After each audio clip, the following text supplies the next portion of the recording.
Courteney, you're judging. You're judgmental. You're not. Just let him talk.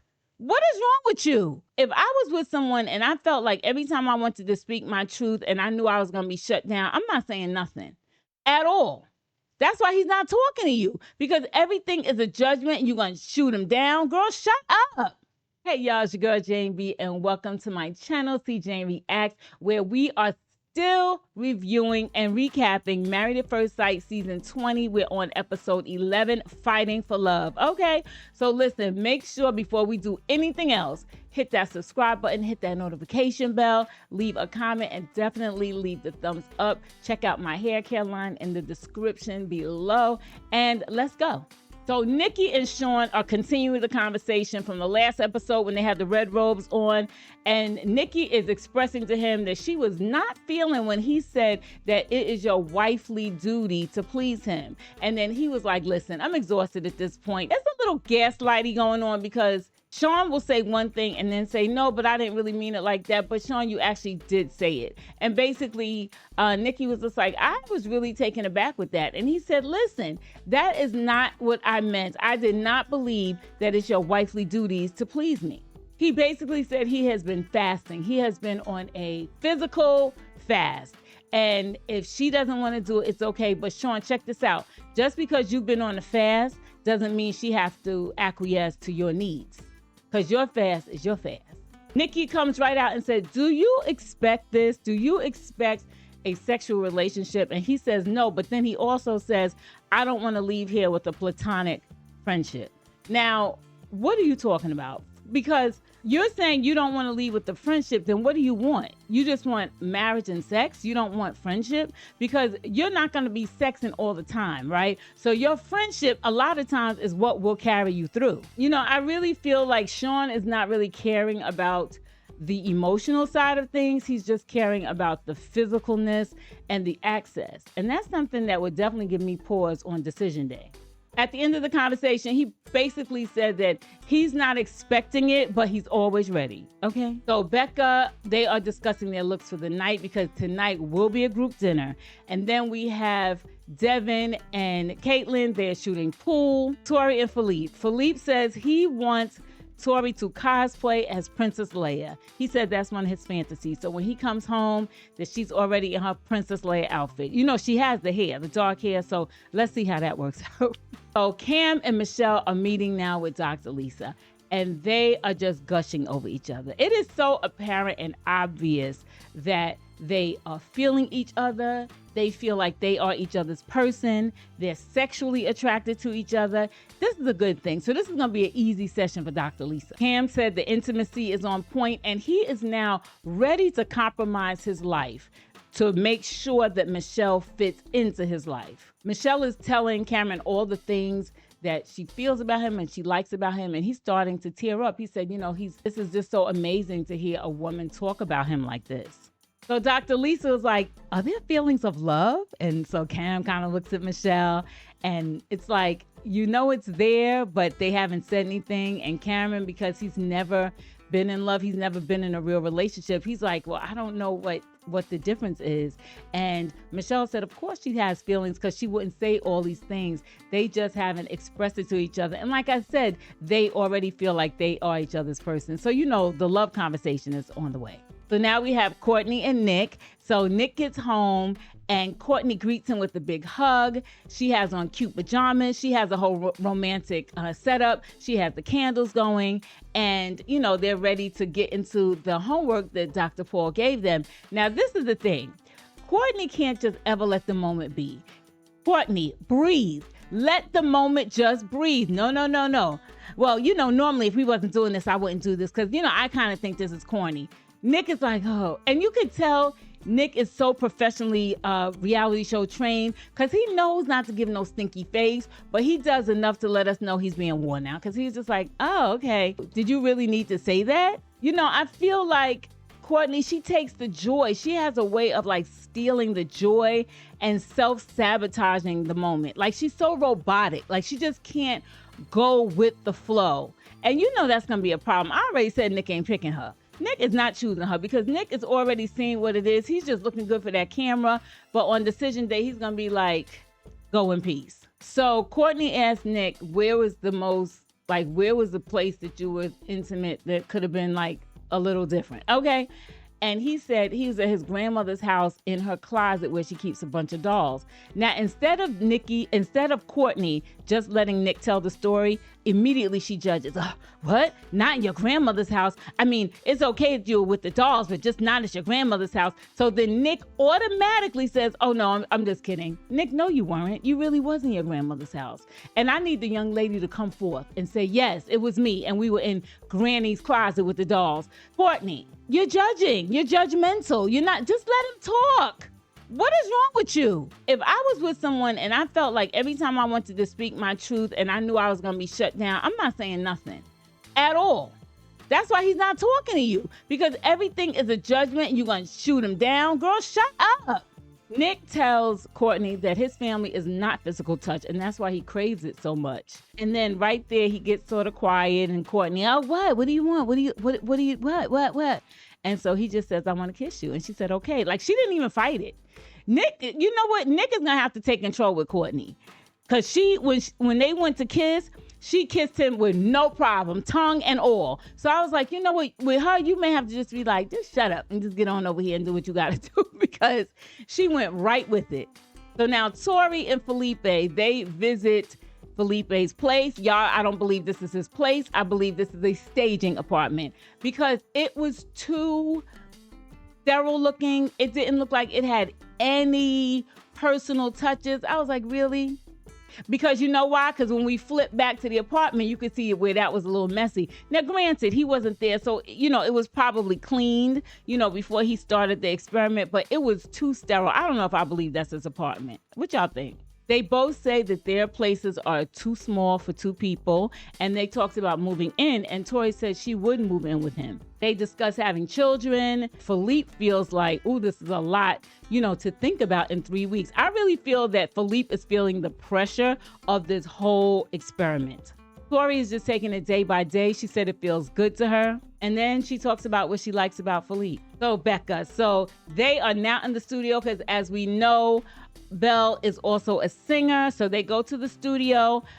Belle gets behind the mic. Now, I need y'all to chime in what y'all think about Becca singing. It was okay to me. I felt like at certain points, she was a little sharp, little flat. And the song was questionable as well. But honey, Mecca was sitting there. He said he was like a proud husband just watching his girl. Because remember, he said he wants somebody that could serenade him. So he was just happy. He's like, oh, you was in your element. Pause. Mecca looked good with that hood on. I'm saying with them glasses and the hood. I was like, I see you, Mecca. Okay, Mecca look good. And Mecca is also giving me Sinners Part 2. Because those gems on the teeth, it looked like he done was turned into a vampire. I'm telling you, he looks like Sinners Part 2. They were talking and he was like, oh, you seems a little off. Come to find out, they went out the night before. That was their first time going out, and they was out till 4:30 in the morning. So clearly y'all was having a good time. Because if y'all was out all that time, because I was late, till 4:30 in the morning, y'all was doing something that y'all liked. But anyway, Becca told him, I guess at some point she got tired. And she said, I told him when I got tired, but he thought she was tired before and just didn't say anything. So now he says he feels like he's in trouble. And she's like, no, you're not in trouble. She was like, are you used to being in trouble? Because you're not in trouble. I'm telling you how I felt. Like, she probably felt away, but I don't think she was like mad at him or, things like that. And so she had to tell him, she stayed reassuring him. You got to reassure. Mecca, okay? And she was like, listen, that's not how I look at you. This is not about being in trouble. She was like, are you used to being in trouble? And he was like, yeah. And so she had to once again. So he's just really blown away. He's just like, wow, this girl actually, I think, likes me for me. And that must really be tripping him out. I think one of their biggest hurdles is going to be just getting over the fact that she actually cares about him and likes him.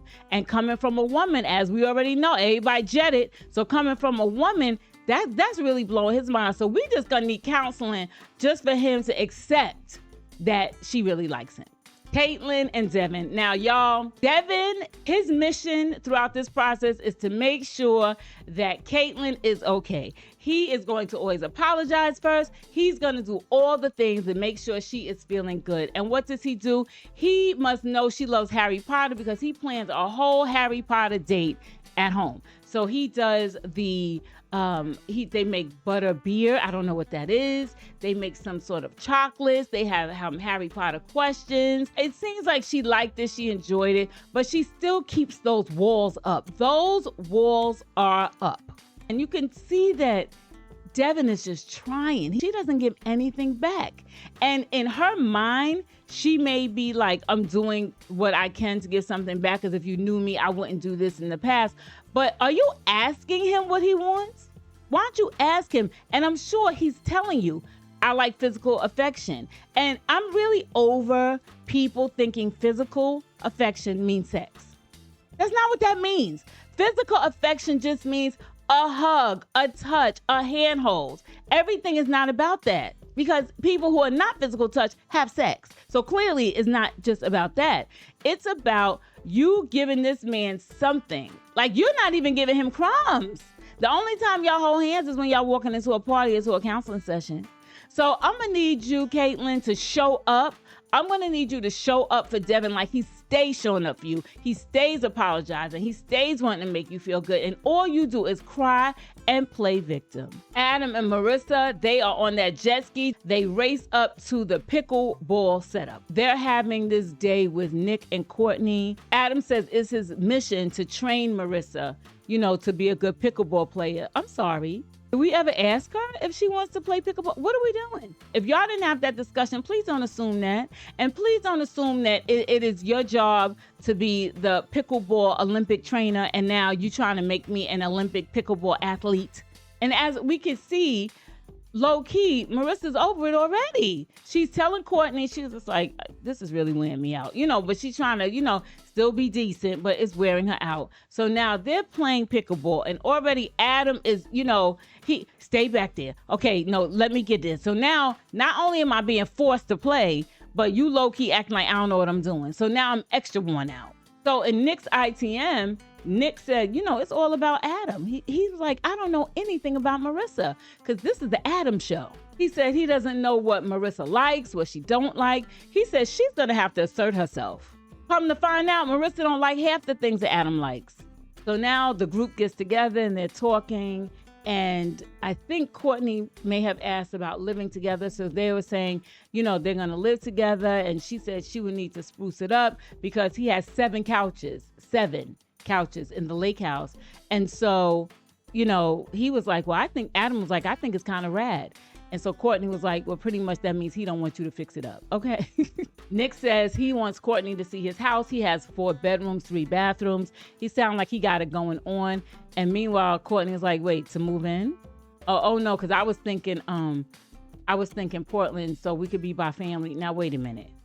Have y'all even talked about kids yet? Kids is not going to be tomorrow, is it? Like, initially, you just need to be together if you do plan on being together. And then once you have children and stuff, you can make a decision at that point. So when Courteney was talking about living in Portland, Adam comes in, because Adam going to keep it all away, right? Adam said, oof, Portland is like a Walmart version of Seattle. That's so shady. So in Courteney's ITM, she was like, Adam seems a little weird. She said, but hey, I'm weird too. So, because she likes Adam, because remember, she thinks he's the hottest guy.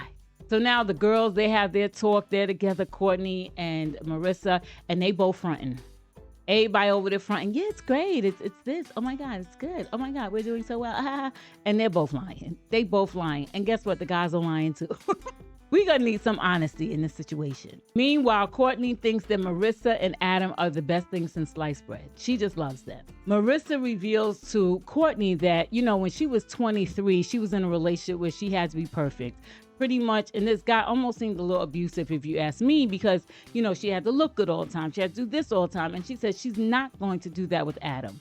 She said she needs to have more Marissa time. She needs to make sure she's doing the things that she needs to do, and she needs to speak up about it. And she said, they only have three weeks, and she hopes that they can turn this around in 3 weeks. Newsflash, spoiler alert, if a person is like how Adam is and you're like the way you are, and this goes to anyone in general, there is no turning around that fast unless the 2 people really want to be there. They really love and respect each other, and they will do anything to make it work. And I don't see this with those 2. So now we go over to Devin. Devin is with his dog at the dog park, and now he's just doing an ITM with the phone. And he pretty much is like, listen, I'm giving, and it's not being reciprocated.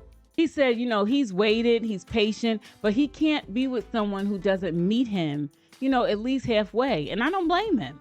So Devin and Caitlin are with their friends at this very nice rooftop with nice scenery. And as we already know, Devin is cooking because Devin stays on that grill. He stays doing all the things. And they're making guacamole. They're talking about nicknames. And then Caitlin goes off with a couple of Devin's friends, and they're talking. And she's just gushing about all the things that he does. And that's the whole thing with Caitlin. Everything is like, he's amazing. He does this, he does that. But never did she talk about, but I like him. This is what I like. It's just about what he does. But what are you doing for him? That's the biggest question. You have Devin talking to his friend Melissa, and he's telling the truth. He's just like, this is what's going on. He said, when we sleep at night, there's pillows in between us when we wake up. She's always gone in the morning. She's repulsed. Two things. She's either repulsed or she's really that afraid of her feelings. And if she's that afraid of her feelings, either one of those, she shouldn't be there.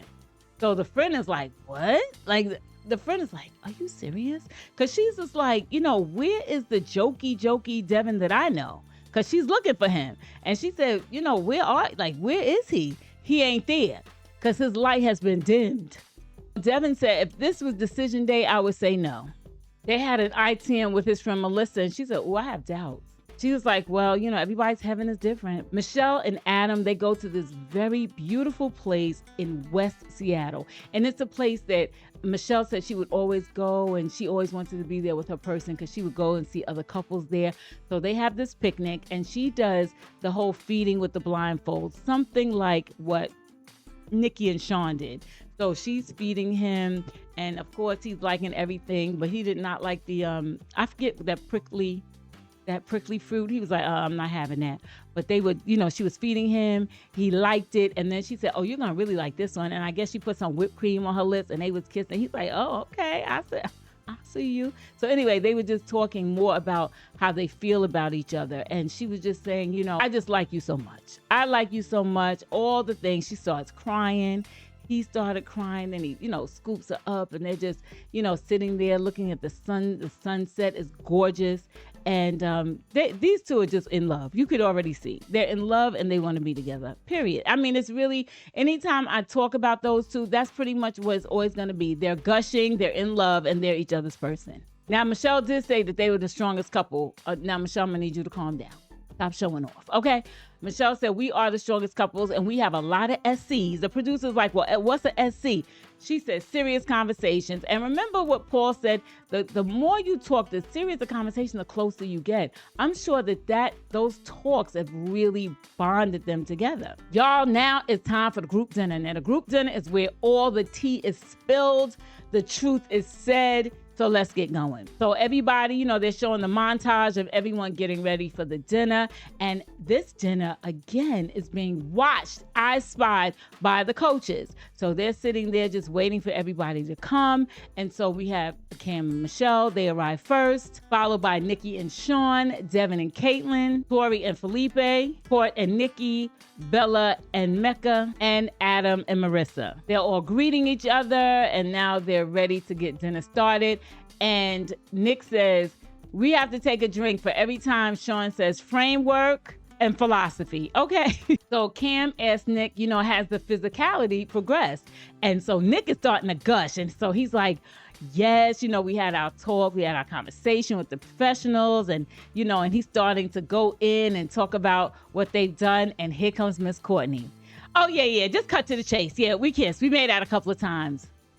The coaches are just like, boy, she just, she just downplays everything. She acts like she doesn't even want to be there. And Nick was like, well, thanks for stealing my thunder. And Courteney said, just skip to the chase. Just cut to the chase. Yikes. Courteney is one big yikes. Coaches are saying that Courteney's body language is saying she doesn't want to be there. And they're saying that she's invalidating the whole process. Nikki and Sean said they are still working on the sexual piece. She says she feels a spark, and then they talked about Paul's homework, and there's been a shift. They talked about their emotional closeness. They talked about how the emotional closeness can bring the physical closeness. We'll see. So Tori and Felipe talk about how they have not had any conflicts, but he wants to have a conflict because he just wants to see how they deal in conflicts before he commits. So Adam and Marissa says, y'all, we finally had a bad day, and everybody cheered. Up until now, they are appearing to have this amazing relationship with no arguments, no back and forth. And come to find out, Adam said, well, I had an amazing day, but Marissa was not so much having an amazing day. She said she was stressed for the pressure that was put on her. And she was saying that the hours that they were playing pickleball, those are the hours they could be getting to know each other on a deeper level. So the coaches clocked it. They said, look at Marissa. She can't even look at Adam when they are discussing the hard stuff. Basically just saying that they really don't have an emotional connection. Adam said he quit drinking, and because he quit drinking, now he wants to exert himself about 5 to 6 days a week into some physical activity. So then Cam came with his shady question. He was like, so did you tell them that you wanted a Serena Williams type? He said that he envisioned a partner that wouldn't sit home, that would want to work out with him. Well, first of all, that's disrespectful. Sitting home, are you saying lazy? I mean, no, just because someone does not want to do what you want to do doesn't mean that that's a bad thing. It's just that that's not what they want to do. And it doesn't mean that they're lazy because they don't want to be at the pickleball for 5 and 6 hours a day or a week or whatever. And honey, that's when Marissa jumped in and she was like, tap, tap, tap, tap. Let me just tell you, okay? I said, okay, now the truth will be revealed. And she was like, I don't want to do that all day. That is not something I'm interested in. And I love that for her. I love that she was just so honest with him. She said, we haven't been to dinner since we were at the honeymoon. She said, I want to do things with my friends. I want to do things with my family. I want some Marissa time. So then here come Cam with another question. He said, but why does your partner, or why does she have to have the same hobbies as you? And then Adam says, because his ex. Why are we bringing up exes? He said because his ex was all into the physical, activities. And since he's had that, that's what he has to have now. That ended on a cliffhanger because, the first thing I would turn around and go, well, then you need to find her. Clearly, y'all not together for a reason. So clearly the pickleball wasn't saving a relationship. That's what I would say. Anyway, so that's it, guys. Thank you so much for being here this far. If you made it this far, definitely leave an orange heart in the comment section. Y'all, it's getting juicy. They're getting closer. And now the truth is coming out more and more. So again, thank you so much for watching. Definitely hit the subscribe button and all the things you need to do for us to stay in touch. Okay? And until the next time, peace.